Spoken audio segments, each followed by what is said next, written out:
Donc je pose la question. Je suis enfant de Dieu. Je pêche, c'est-à-dire tu désobéis. Je désobéis à la parole, connaissant la parole.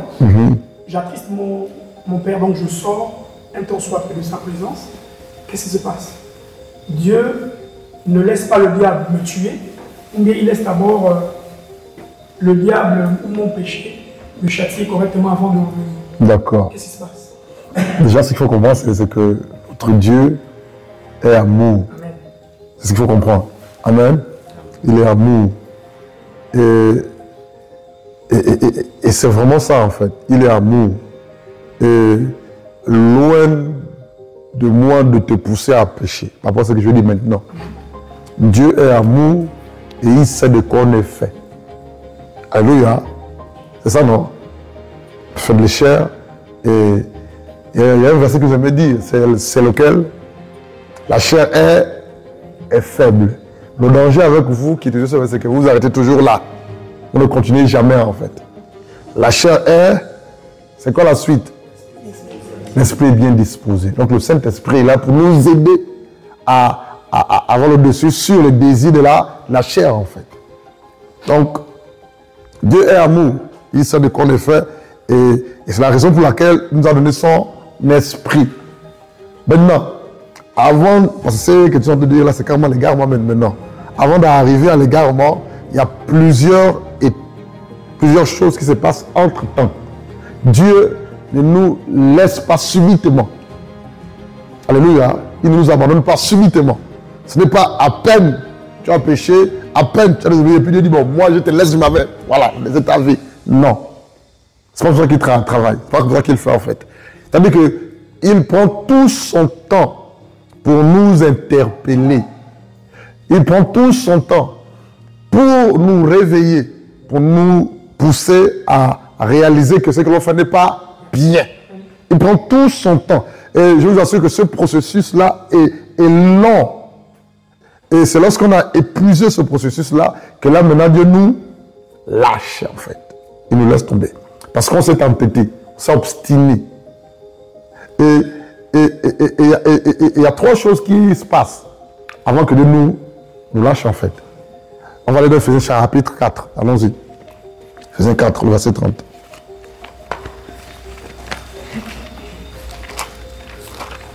Vas-y, Ephésiens 4, 30.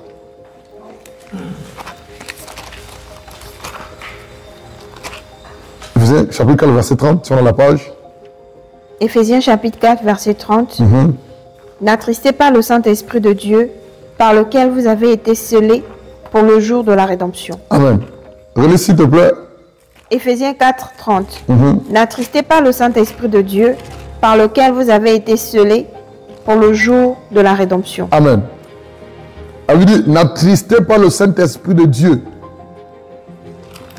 C'est ça, non? N'attristez pas le Saint-Esprit de Dieu n'attristez pas le Saint-Esprit de Dieu par lequel vous avez été scellés pour le jour de la rédemption. Donc, c'est quoi le premier niveau? L'Esprit de Dieu est attristé. Lorsque un homme a accepté le Seigneur Jésus-Christ de Nazareth, Dieu, on le sait tous, nous donne, nous scelle, nous accorde son esprit. Et comme vous le savez tous, l'Esprit de Dieu est saint. Nous, le mot Saint-Esprit. Donc, sachant que cet esprit est saint, donc le Saint-Esprit, l'une ou la fonction majeure ou primordiale ou capitale de cet esprit qui est saint, c'est de nous entraîner, nous conduire dans la sainteté en fait. Et du coup, lorsque toi qui m'écoutes, qui a reçu le Saint-Esprit, voudra commettre le péché ou commettre le mal ou désobéir à la parole de Dieu, qu'est-ce que l'Esprit va te faire? Va te convaincre. Alors à ne pas faire le mal ou à pratiquer le péché. Donc, cela commence d'abord par l'attristement du Saint-Esprit. L'Esprit de Dieu est attristé. Qu'est-ce qui attriste le Saint-Esprit? C'est le péché. Et c'est le verset suivant. Donc 31. C'est le péché qui attriste le Saint-Esprit. Amen. Deuxième niveau. Nous sommes en train d'élaborer ou de donner comme ça les différents niveaux qui amènent un homme, une femme dans le Seigneur à être égaré ou à ce que Dieu le lâche, en fait. Donc c'est d'abord la capacité d'attrister le Saint-Esprit par le canal de la pratique du péché. Point barre. Chaque fois que tu désobéis, ou que tu pêches, que tu désobéis à Dieu ou à la parole de Dieu, que tu pêches, tu attristes l'Esprit de Dieu. Et si l'Esprit de Dieu est attristé, il aura du mal à quoi? À agir, à se mouvoir, à se manifester. Et ça, c'est la vérité. À chaque fois que l'Esprit de Dieu est attristé ou que tu l'attristes avec un péché quelconque, une désobéissance, pardon, une rébellion, un raisonnement ou un péché quelconque, tu attristes. Qui peut faire un visage attristé là? Quand tu es attristé, tu es comment? Un attaché. Fais un peu un air attriste un peu. Attriste un peu. Viens, c'est très bien. Viens, fais très bien. C'est très bien. Tu es le seul qui a reçu. Maintenant là, regardez un visage attristé. Moi, il attriste un peu. Et c'est ça en fait. Il se replie. Et puis, donc il n'est plus épanoui. C'est ça en fait. Et c'est ce qui se passe. Quand vous attristez l'Esprit de Dieu, l'Esprit de Dieu n'aura plus la capacité de se mouvoir, s'épanouir, se manifester. Deuxième chose. Après attrister le Saint-Esprit, mais l'Esprit est toujours là. Hein. Dès qu'il est toujours là, il continue à travailler. Hein. La personne qui continue à t'interpeller. Oh, arrête, oh, on ne va pas, on ne fait pas. Oh, réponds-toi, oh, réponds-toi. Oh, non, mais tu te braques en fait. Deuxième niveau, s'opposer. Le acte la bassette. Tu te poses. Et ici, il est écrit dans Acte d'abord que le peuple de Dieu s'opposait à l'Esprit de Dieu. C'est quoi s'opposer à l'Esprit de Dieu? Qui peut m'expliquer ça? S'opposer. Oui. Refuser de faire ce que l'Esprit nous convainc de faire. Refuser de faire ce que l'Esprit te convainc de faire. Amen. Ou bien aller à l'encontre de l'Esprit de Dieu en fait. Je donne un exemple simple. Viens, ma fille, viens s'il te plaît. Vous allez mieux comprendre. Voici Charlotte. C'est Russie à son vrai nom. Et l'Esprit de Dieu dit, exemple, à Russell, prie maintenant. Et prie maintenant. Mais comme elle est dans sa machine en train de coudre, elle va livrer 2 robes le plus tôt possible. Elle va dire quoi? Après. Je vais prier après. Je vais prier. Mais l'Esprit de Dieu a dit quoi? Mais elle dit je vais prier après. Elle va avoir fini pour livrer sa robe en fait. Qu'est-ce qu'elle fait là? Elle s'oppose à l'Esprit de Dieu. C'est un autre niveau en fait. Tu peux t'asseoir. L'Esprit de Dieu par exemple va te dire bon, je veux que tu donnes ceci. On a un exemple, ne le prenez pas mal. À mon serviteur. Je dis ah c'est tout ce que j'ai. Va ou faux? Oui, il faut répondre. Tu te poses. Il y a tant d'exemples. C'est le deuxième niveau. Troisième niveau. Et là, c'est le dernier niveau. Allons-y. Acte. Pardon. 1 Thessaloniciens chapitre 5. 1 Thessaloniciens 5. Puis le verset 23, s'il te plaît. Qu'est-ce que j'ai dit? Le verset 19. 19, n'éteignez pas l'esprit. Amen. N'éteignez pas. Hein? Voici les 3 niveaux. Il faut que ces 3 niveaux soient épuisés pour que vraiment Dieu te lâche. Pour que vraiment Dieu te tourne le dos en fait. Premier niveau, tu attristes l'esprit.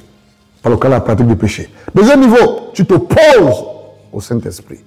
Troisième niveau, tu éteins l'Esprit de Dieu. Et lorsque ces 3 niveaux sont épuisés, mon ami, ça veut dire que tu as déjà tout épuisé. Et là, qu'est-ce qui va arriver? L'égarement, le raisonnement.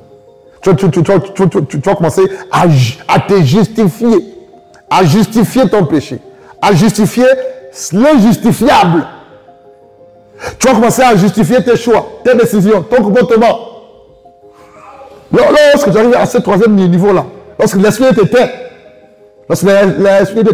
tu vas commencer à fuir les frères et les sœurs parce que tu reconnais que si tu les rencontres ou si tu les vois, ils vont t'interpeller, tu ne vas pas aimer ou apprécier.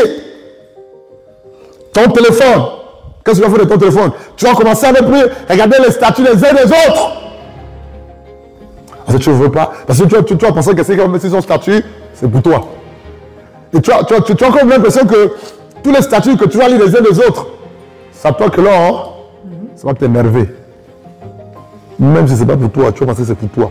C'est le péché qui te fait penser, raisonner comme ça. Et malgré ça, qu'est-ce qui se passe? Dieu est toujours disponible pour te ramener en fait. Mais c'est toi qui refuses. Parce qu'à ce niveau, tu as pris plaisir à pratiquer le péché. Donc Dieu ne nous abandonne pas. La preuve, c'est que toutes les fois qu'il a interpellé son peuple dans l'Ancienne Alliance, lorsque son peuple a péché, désobéissait, qu'est-ce que Dieu faisait? Il envoyait des prophètes pour les ramener au droit chemin, sur le droit chemin. Toujours. Et lorsque le peuple de Dieu écoutait les prophètes qui parlaient la parole du Seigneur et qui se repentaient, Dieu les ramenait, Dieu les pardonnait en fait. Mais il y a même un moment où ils ont préféré dire à Jérémie, ils l'ont dit à Jérémie, non, on préfère suivre le penchant de notre cœur que de t'écouter toi. D'écouter ton Dieu en fait. Donc Dieu est tellement amour qu'il ne nous lâche pas comme ça. Et ce n'est pas subitement du tic au tac que, oh, mais d'une manière, même aujourd'hui là, certainement on a fait quelque chose qui n'est pas vrai au fond. Mais si tu as réellement l'Esprit de Dieu, l'Esprit de Dieu va t'interpeller et qu'est-ce que tu fais? Tu te repens et tu avances. C'est ce que Dieu veut en fait. Mais il n'est pas question de péché que l'on pratique volontairement matin, midi et soir. Dieu est bon. Maintenant, il y a un danger. Hébreux 6, on conclut avec ça. D'abord ta question, il y a un danger. Voici le danger. Hébreux 6.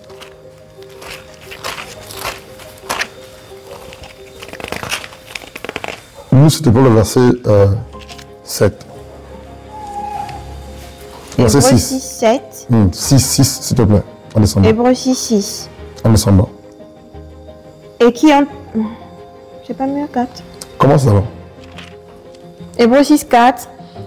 Car il est impossible que ceux qui ont été une fois éclairés, qui ont goûté le don céleste, qui ont eu part au Saint-Esprit, 5, qui ont goûté la bonne parole de Dieu et les puissances du siècle à venir, 6, et qui sont tombés, soient encore renouvelés et amenés à la repentance. Arrête-toi là, un instant.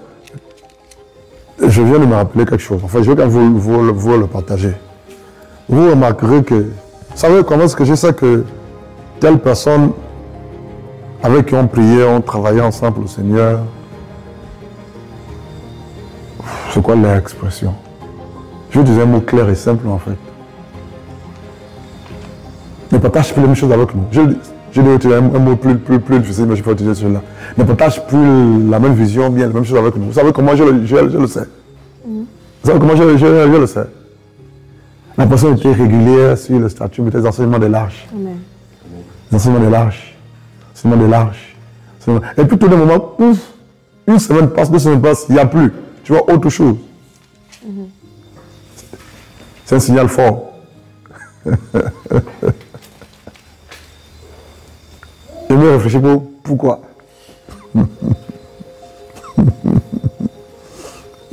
Seigneur ta grâce.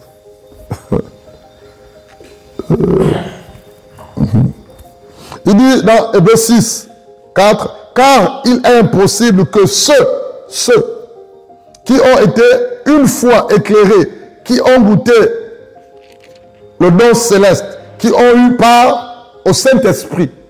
Écoute bien.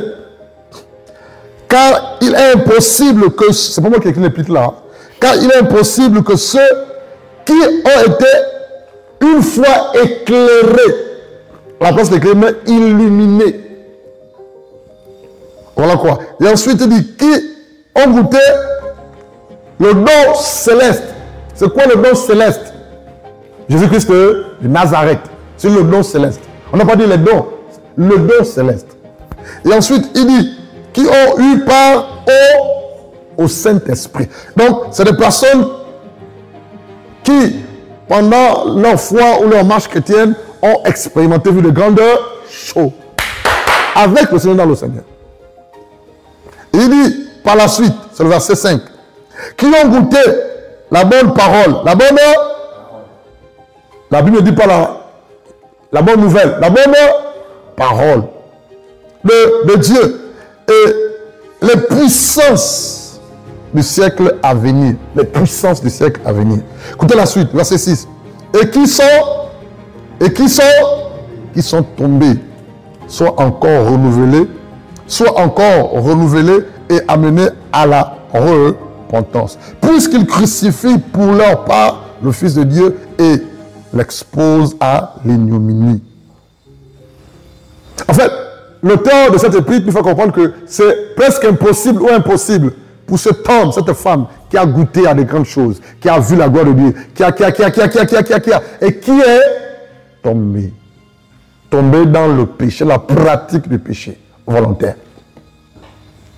Il dit, c'est presque impossible pour lui de revenir. Parce qu'il crucifie à nouveau le Seigneur. Donc, on doit veiller, on doit vraiment veiller à ne pas tomber ou entretenir un péché, surtout lorsque on a goûté, on a vu, on a touché, on a participé à de grandes choses pour le Seigneur et avec le Seigneur. Un jour, le diable m'a dit plusieurs choses, mais je vous dis une des choses qu'il m'a dit, c'est celle-là. Un jour, le diable m'a dit, Macha, le jour que tu vas abandonner ton Dieu là, celui que tu sers avec tant d'ardeur là, le jour que tu vas l'abandonner, le diable me l'a dit, je veux manger ta chair dans un plateau et boire ton sang dans une coupe.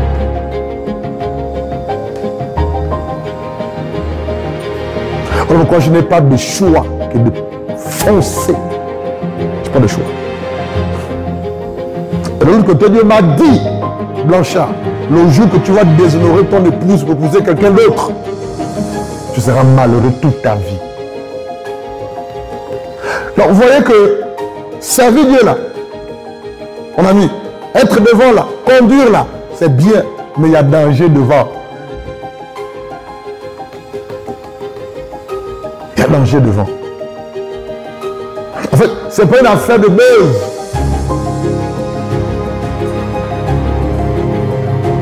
C'est sérieux. Que Dieu nous bénisse. Amen. Donc Dieu ne laisse pas ses enfants à cause d'un péché que tu as dû. Non, non, non. C'est tout un processus. Alléluia. Et pendant ce processus-là, Dieu fait tout pour te rattraper. C'est à toi de saisir.